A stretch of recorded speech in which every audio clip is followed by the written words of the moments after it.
श्री स्वामी समर्थ। तर स्वामी हे सर्वस्व या यूट्यूब चॅनलवर मी सर्वांचं स्वागत करीत आहे। तर येत्या 15 एप्रिलला आहे आपल्या ब्रह्मांड नायक स्वामी समर्थ महाराजांची पुण्यतिथी। तर या निमित्ताने 9 एप्रिल ते 15 एप्रिल या काळात प्रत्येक स्वामी केंद्रात गुरुचरित्राचे पारायण आणि अखंड नामजप सप्ताह आहे। तरी प्रत्येकाने आवर्जून या ग्रंथाचे पारायण केंद्रात जाऊन करावे आणि ज्यांना कुणाला हे शक्य नसेल त्यांनी आपल्या घरीच या गुरुचरित्र ग्रंथाचे पारायण करावे। आपल्या गुरुमाऊलींनी सांगितल्याप्रमाणे गुरुचरित्र ग्रंथ हा अतिशय पवित्र आणि पावन ग्रंथ आहे आणि हा 5वा वेद असल्यामुळे यांचे गुरुचरित्र ग्रंथाचे पारायण करायचे परम भाग्य या भाग्यवान माणसाच्याच नशिबात असते।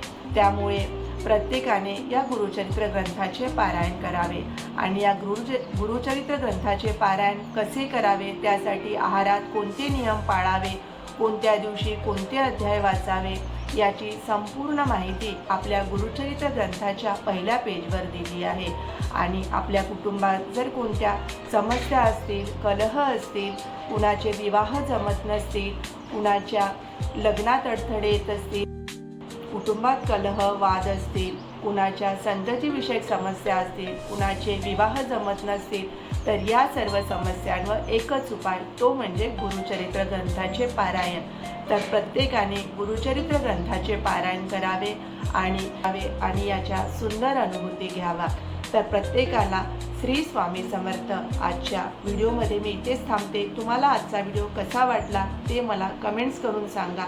स्वामींचे अनुभव आले असतील तर ते मला तुम्ही अवश्य सांगा, मी ते नक्कीच सर्वांपर्यंत पोहोचवेल। त्यामुळे एखादा सेवेकरी जरी जोडला तरी आपल्याला खूप पुण्य लाभेल। तर आजच्या व्हिडिओमध्ये मी इथेच थांबते। आजचा व्हिडिओ तुम्हाला कसा वाटला ते मला कमेंट्स करून सांगा। तर सर्वांना श्री स्वामी समर्थ।